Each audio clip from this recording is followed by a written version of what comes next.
Halo, shalom semuanya. Jumpa lagi dengan Ibu Vika. Kali ini kita belajar di pelajaran dari kelas 2, Pendidikan Agama Kristen dan Budi Pekerti.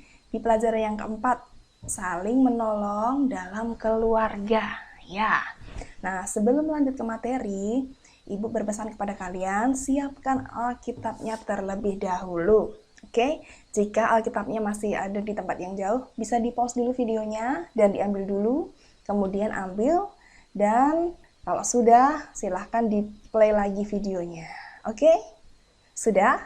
Ya, silahkan diletakkan di dekat kalian Alkitabnya. Sebelum masuk materi, kita akan berdoa terlebih dahulu. Ibu akan pimpin, dan semuanya ambil sikap berdoa yang baik. Bapa yang baik, dalam nama Tuhan Yesus Kristus, kami berdoa dan mengucap syukur buat saat ini kami belajar tentang kebenaran firman-Mu oleh karena kemurahan-Mu. Ajar kami untuk kami mengerti akan apa yang diajarkan oleh Bu Vika pada saat ini Tuhan, ialah firman menguatkan kami, dan kami boleh mengerti, kami mempraktekannya dalam kehidupan kami. Dalam nama Tuhan Yesus Kristus, kami berdoa dan mengucap syukur. Haleluya. Amin. Oke, amin. Ya, masih ingat temanya? Saling menolong dalam keluarga. Ya. Sekali lagi Ibu ulang ya. Saling menolong dalam keluarga. Oke, kalian sudah tahu kan apa itu keluarga? Yang terdiri dari ayah, ibu, kakak, dan adik. Dan bisa juga ada kakeknya, neneknya, pamannya, tantenya, dan yang lainnya. Oke. Nah, perhatikan nih ada kata saling. Kalau saling berarti bukan hanya dia saja yang menerima pertolongan, tapi anak-anak juga harus mau menolong. Bukan hanya mau menerima pertolongan, tapi juga harus mau menolong. Itu namanya saling. Ya, oke? Saling menolong dalam keluarga. Nah, tadi kan sudah ambil Alkitabnya kan? Silahkan dibaca di Galatia 6 ayat 2 dan Yohanes 2 ayat 1 sampai 15. Silahkan dibaca Alkitabnya dan kalian bisa pause dulu videonya ya. Kalau sudah selesai boleh di-play lagi. Oke, sudah selesai? Sekarang kita mau lanjut ya. Dan kita mau tahu nih, apa sih tujuan pembelajaran kita saat ini? Ada dua ya. Yang pertama, agar kalian peserta didik mengetahui alasan apa sih yang menjadi penyebab kenapa kita harus saling menolong dalam keluarga. Oke, itu yang pertama. Kemudian yang kedua, agar kalian peserta didik saling menolong dalam keluarga. Setelah mengetahui alasannya, oh iya aku tahu ini alasannya. Firman Tuhan berkata supaya kita saling menolong. Kalau sudah tahu bukan cuma diketahui, tapi juga dipraktekkan. Ya, dilakukan firman Tuhannya. Oke anak-anak, lanjut. Ibu mau tanya nih, pernahkah kamu menolong adikmu, atau kakakmu, atau ayahmu, atau ibumu? Ya, yang pernah, bagus.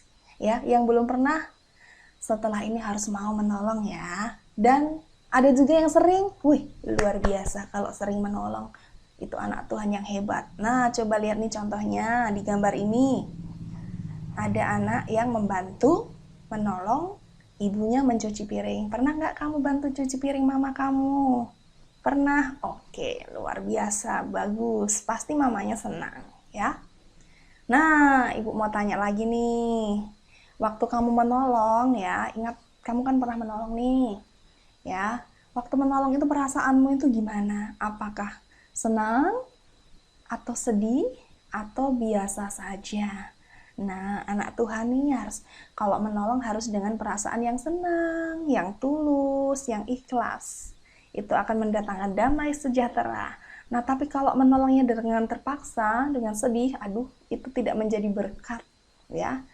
Dan juga kalau biasa aja, aduh, kok biasa aja ya. Nah, harusnya kalau menolong dengan perasaan yang senang, sukacita, sejahtera, ya. Oke, jangan lupa ya kalau pas menolong jangan terpaksa, tapi harus dengan senang hati, dengan sukacita. Haleluya. Kita lanjut.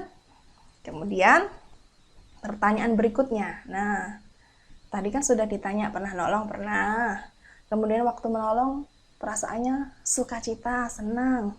Nah, kenapa sih kamu harus menolong ayah, ibu, kakak, dan adik? Kenapa ya? Tadi sudah baca Alkitabnya toh?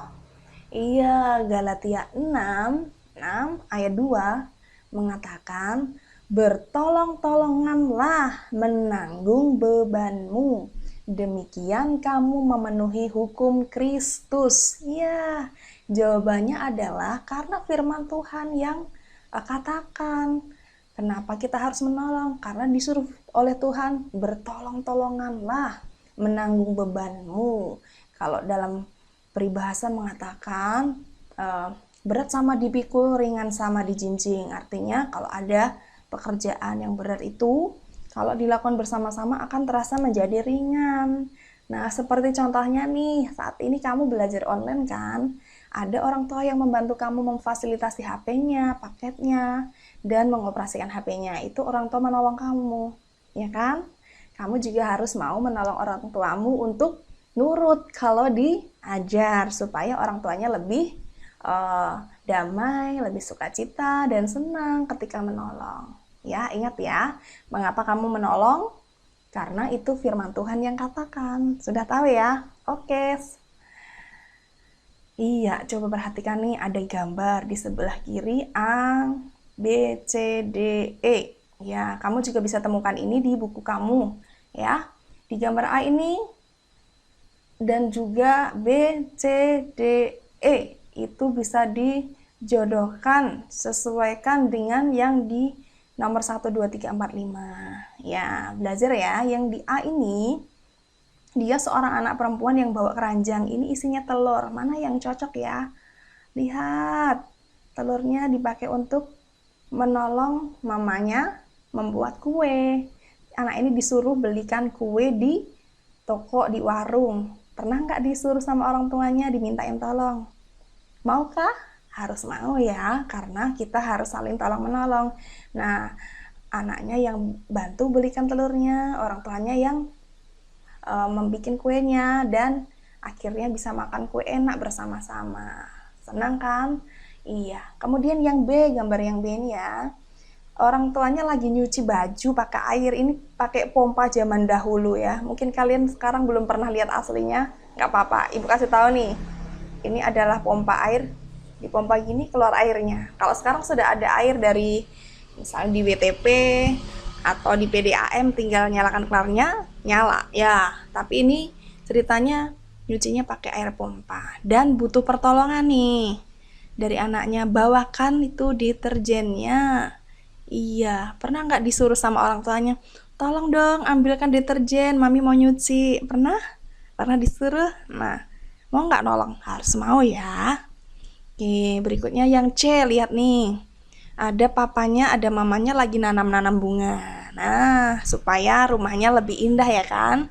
Waktu ayahnya, ibunya nanam bunga, anaknya juga bantuin nih ngambilin bunganya. Ini loh yang di nomor 5 ya. Kemudian kakaknya juga ambilin airnya, supaya menanam bunganya jadi lebih kompak dan lebih cepat selesai pekerjaannya. Oke, lanjut di yang D. Ini ada anak yang bawa obeng, ada martil, alat-alat ya, punyanya bapak-bapak ini biasanya. Nah, ini si anak cowok ini disuruh papanya untuk ngambilin martil, diambilkanlah supaya bisa di nomor 1 ini ya, pasang figura foto, ditempelkan di dinding. Nah, pekerjaan jadi ringan. Ayahnya nggak harus cari-cari, tapi karena ada yang anaknya mau nolong, sehingga cepat ketemu martilnya dan tinggal dipasang. Iya, oke, berikutnya yang E. Ini anaknya ngasih makan ayam nih ya. Dan dibantu juga sama yang nomor 2 nih ya, ayah ibunya untuk manggilin ayamnya masuk ke kandang kalau sudah waktunya. Jadi ada yang ngasih makan ayam, ada yang masukin ayamnya. Pekerjaan jadi terasa lebih ringan kalau ada kehidupan saling tolong menolong. Makanya kita tetap harus saling menolong dalam keluarga. Oke? Ini beberapa contohnya ya. Nah, sekarang ada contoh dari cerita Alkitab. Tadi sudah bacakan Yohanes 2 ayat 1 sampai 11. Iya, tentang pernikahan di Kana. Ceritanya waktu itu ada pernikahan. di kota Kana. Ya, Kana itu bukan Kanaan ya, tapi Kana. Nah, di sana itu terjadilah pernikahan, pesta pernikahan. Biasanya kalau pesta pernikahan itu kan ada jamuan makannya, jamuan minumnya. Nah, waktu itu pada hari ketiga dalam pesta pernikahan itu ada masalah yang terjadi. Nah, apa masalahnya ya? Iya, kehabisan anggur pesta. Betul. Nah, pada waktu itu kalau perayaan pesta itu menyajikan anggur yang baik untuk diminum sama orang-orang yang datang. Nah, tapi waktu itu orang-orangnya masih banyak yang datang, tapi anggurnya habis. Nah, kira-kira kalau kamu jadi pemilik pesta, apa ya yang kamu rasakan? Pasti malu, aduh gimana ini, anggurnya sudah habis tapi orangnya masih banyak, aduh gimana ini butuh pertolongan nih ya kan. Nah, waktu itu ada pemimpin pestanya yang bertugas untuk memimpin perjamuan untuk minumnya ya. Dan mengetahui hal itu, Maria ini siapa ya? Maria ini adalah ibu Tuhan Yesus ya.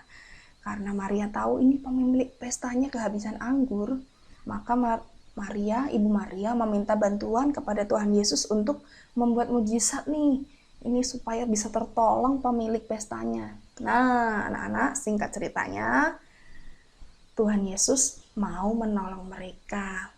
Nah, sebelumnya Tuhan Yesus ini dengar sama perkataan Ibu Maria. Ibu Maria bilang sama seluruh pelayan yang ada di situ, apa yang diperintahkan sama Tuhan Yesus harus dilakukan. Wow, berarti Tuhan Yesus tahu nih, Ibu Maria paham bahwa Tuhan Yesus bisa melakukan mujizat, menolong pemilik pesta. Padahal belum pernah melihat mujizat sebelumnya.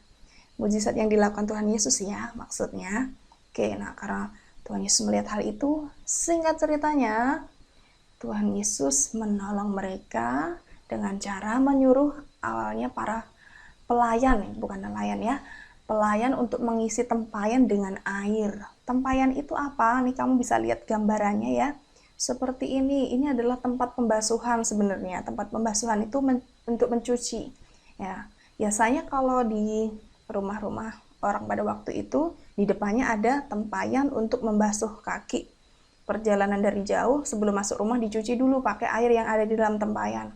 Bukan kakinya masukin ke tempayan ya, bukan, tapi dicuci dengan air yang ada di tempayan ya. Oke, nah singkat ceritanya para pelayannya taat sama Tuhan Yesus dengan perintah yang dilakukan oleh Tuhan Yesus, mengisi seluruh tempayan dengan air. Nah, setelah selesai diisi, air terpenuhi di seluruh tempayan. Oke, apa yang terjadi? Tuhan Yesus melakukan mujizat dan pemimpin pesta takjub dengan air yang tadi diisi di tempayan berubah jadi anggur. Dan bukan hanya itu saja anak-anak, anggurnya dia setelah dirasakan dicedok, wih, anggurnya ini enak banget. Biasanya pemilik pesta itu menyajikan anggur itu pada awal-awal pesta. Tapi ini udah hari ketiga, wih, anggurnya lebih enak lagi daripada yang hari pertama. Wih, luar biasa ya. Ternyata dari cerita firman Tuhan hari ini kita bisa melihat Tuhan Yesus saja memberi teladan atau contoh kepada kita untuk mau menolong orang lain yang ada dalam keadaan yang susah. Jadi anak-anak juga harus melakukan apa yang diteladankan Tuhan Yesus. Tadi kan sudah tahu kan alasannya kenapa menolong keluarganya. Bertolong-tolonganlah menanggung bebanmu, ya. Oke, itu perintah firman Tuhan. Dan Tuhan Yesus sudah kasih teladan, ya. Maka kalian mempraktekkan apa yang sudah kalian ketahui dari firman Tuhan hari ini. Oke, dan kesimpulannya adalah yang pertama, kita harus saling menolong karena itu merupakan perintah firman Tuhan. Kemudian yang kedua, saling menolong dalam keluarga itu contohnya banyak ya. Ada membantu orang tuanya membersihkan rumah, membantu orang tua masak, orang tua membimbing anak belajar, dan lain-lain. Dan juga seperti gambar-gambar yang tadi ya, kalian bisa ulas lagi di buku kalian. Yang tadi ada gambar ABCDE, dan yang sebelah kanannya angka 1, 2, 3, 4, 5. Oke. Kemudian yang ketiga, kita bisa belajar bahwa Tuhan Yesus saja memberi teladan kepada kita untuk mau menolong orang lain yang sedang membutuhkan pertolongan. Maka kita harus mau saling tolong menolong. Ya, kita akan mengakhiri pada pelajaran hari ini. Dipahami dan direnungkan dan dilakukan. Ya, kita berdoa sesuai dengan apa yang tertulis di kalimat ini. Ya, berdoa sama Tuhan Yesus ya, karena sudah diberi keluarga yang bisa saling tolong-menolong. Nah, Tuhan Yesus, aku berterima kasih karena telah memberikan ayah, ibu, kakak, dan adik. Ajarkan kami agar saling menolong satu dengan yang lainnya sebagai wujud rasa sayang di antara kami. Amin. Iya, salah satu wujud rasa sayang adalah mau saling tolong-menolong. Kalau tidak ada kata saling, nanti bisa tidak seimbang. Makanya harus saling tolong-menolong. Oke, pelajaran hari ini kita akhiri. Shalom semuanya, Tuhan Yesus memberkati.